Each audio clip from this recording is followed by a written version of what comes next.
Lagi ka bang nagigising sa gabi para lang umihi? Akala mo may multo. Yun pala, pantog mo lang ang nanggugulo.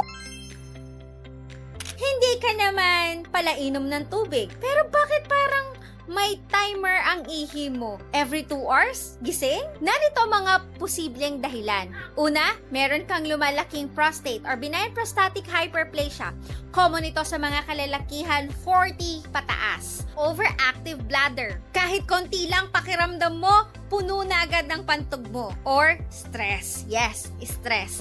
Oo, kahit ang problema sa bills, pwede mong ikaihi ng madalas. Kung gabi-gabi na to, huwag mo na tong tiisin. May mga natural na paraan para maibsan ito. Alagaan ang iyong prostate, iwas stress, at magpatingin kung kinakailangan.